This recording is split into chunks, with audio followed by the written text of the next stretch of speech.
राजा भर्तृहरि कहीं से जा रहा था। उसने देखा कि भी एक औरत अपने पति के साथ सती होने जा रही है। उसने देखकर कहा, वाह, यह तो बहुत ही भाग्य वाली है जो अपने पति के साथ सती हो रही है। इतना कुछ देखने के बाद वो महल में पहुंचा और अपनी रानी से कहने लगा, रानी, मैंने आज एक पतिव्रता और देखी। उसने कहा, आपने क्या देखा महाराज जी?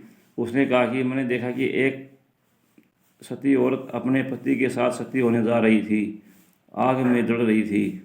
उसने कहा, वो और तरह की सती थी, सती ऐसी नहीं होती महाराज। तो उसने कहा, कैसी होती है सती? सती वह होती है जो भी एक फटकार के साथ इतने, उसने तो बहुत देर लगा दी। सती तो वह होती है जो एक फटकार के साथ उसका पति के साथ ही उसका दम निकल जाए, उसे सती कहते हैं।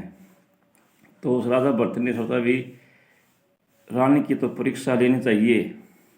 वह एक दिन शिकार खेलने के लिए जंगल में चला गया और अपने सैनिकों से कहा, भी ये कपड़े ले जाओ और खून से रंग दो और रानी से कह देना कि भी राजा जंगल में मारा गया। तो सैनिकों ने वैसा ही किया।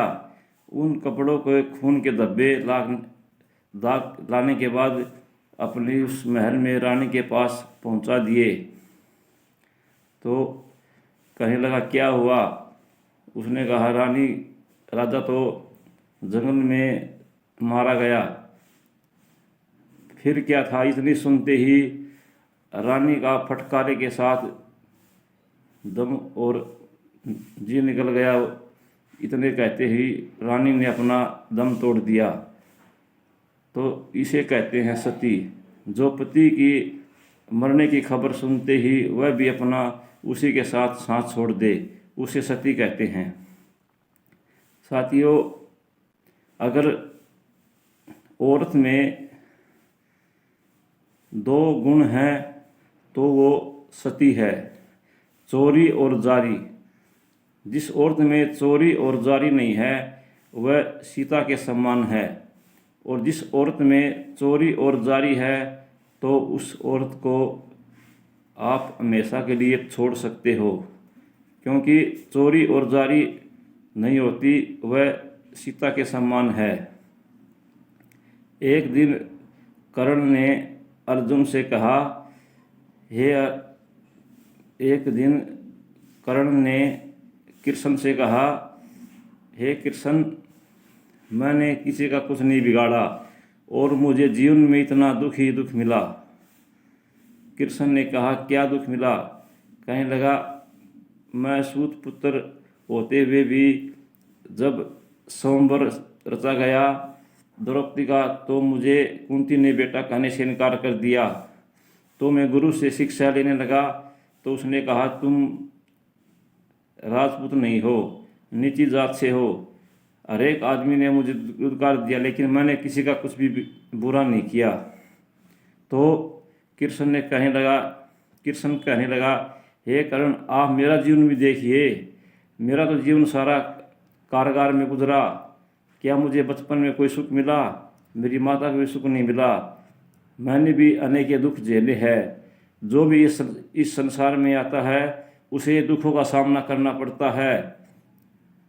अगर आदमी में दुख नहीं आता तो उसे कैसे पता चलता भी दुख क्या चीज़ होती है, विपदा क्या चीज़ होती है।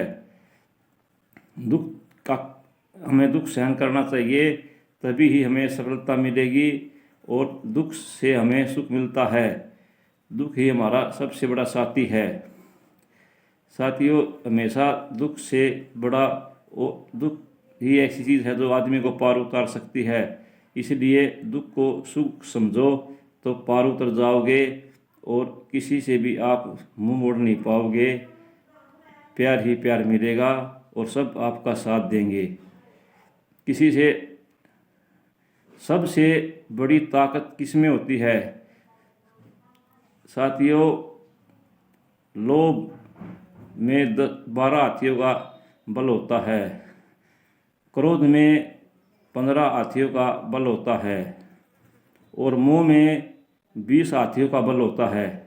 लेकिन एक क्रोध ऐसी चीज़ होती है, उसमें 25 साथियों का बल होता है, लेकिन अहंकार में सबसे ज़्यादा बल होता है, क्योंकि अहंकार की कोई सीमा नहीं होती।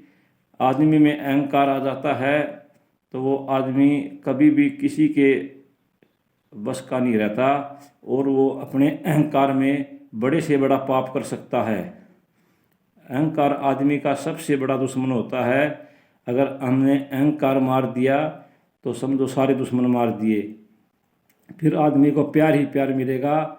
अहंकार ने तो रावण का भी सर्वनाश कर दिया। अहंकार में तो रावण में तो इतना 10 सिर उसने शिव जी से चढ़ाए हुए थे तो फिर भी वो मारा गया, और लक्ष्मण ने तो एक रेखा खींची थी, वो भी उसे पार नहीं कर सकता।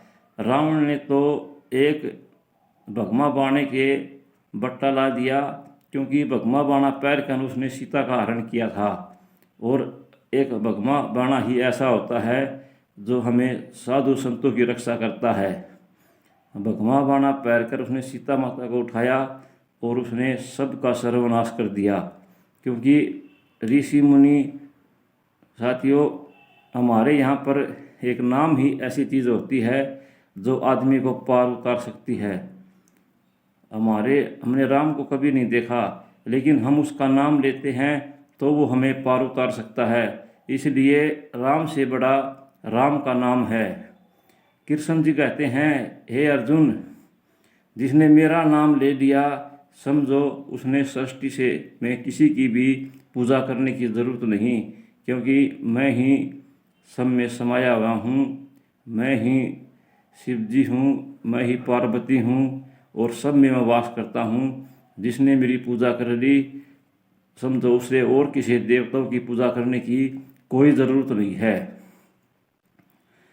क्योंकि कृष्ण जी उससे भी कहते हैं सुदामा से, हे सुदामा, मैं जिसमें आदमी में होती है मैं उसके पास कभी भी वास नहीं करता।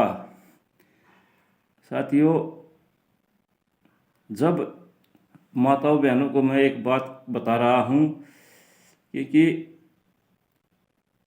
जब लड़की अपने मायके में जाती है तो उसे वहाँ पर श्रृंगार करके कभी भी नहीं जाना चाहिए।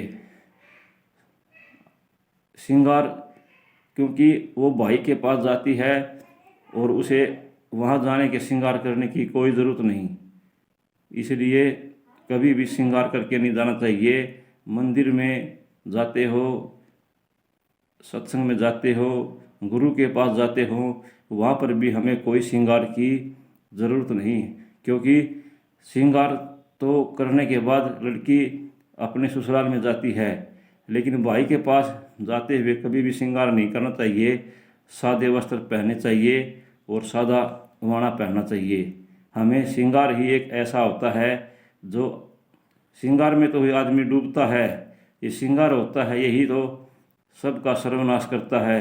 इसलिए सादा बन के रहो, सादे वस्त्र पहनो, और कभी भी किसी के साथ मिल के रहो, कभी भी कठोर वचन मत बोलो, और छोटा बन के रहो, और अपना गुमान त्याग दो, और हमेशा छोटा बन के रहो, सेवक बन के रहो, क्योंकि सेवक सबसे बड़ा होता है, और सेवक होता है उसका हम कभी भी कर्जा नहीं उतार सकते। सेवा सबसे बड़ी चीज़ होती है, इसलिए बड़ों की सेवा करो, आशीर्वाद प्राप्त होगा।